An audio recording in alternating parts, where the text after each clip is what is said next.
जो पहिला गुन्हा आहे त्याच्यामध्ये एका बारच्या वरचे पत्रे काढून आरोपीने ते तोडून घरफोडी केली होती व दुसऱ्या गुन्ह्यामध्ये त्यांनी एका हार्डवेअरच्या दुकानामध्ये वरचे पत्रे काढून आतमध्ये घुसून चोरी केली होती।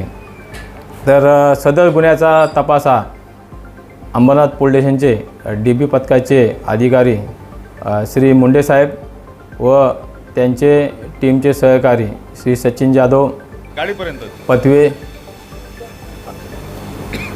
गावित व अंमलदार दराडे स्वप्नील पाटील आणि गुत्ते हे करत होते।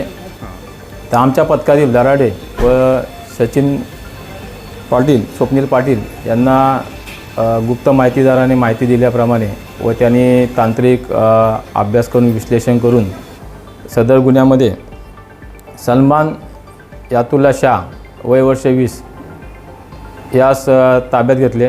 त्याच्याकडे सखोल चौकशी केली असता तो अभिलेखावरचा गुन्हेगार आहे, त्याच्यावर नेरळ कर्जत या ठिकाणी चोरीचे गुन्हे आहेत।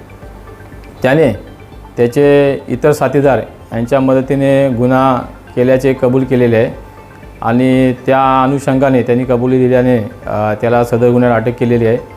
आता आम्ही माननीय कोर्टाकडे त्याची पोलीस कोठडी रिमांड मागून सदर गुन्ह्यात जी चोरीस मालमत्ता गेलेली आहे तर ती हस्तगत करीत आहोत। या गँगमध्ये एक 4 ते 5 लोकांचा आम्हाला संशय वाटतो आहे, पण ते पोलीस कोठडी या आरोपीची भेटली त्या तपासादरम्यान आम्ही नक्कीच त्या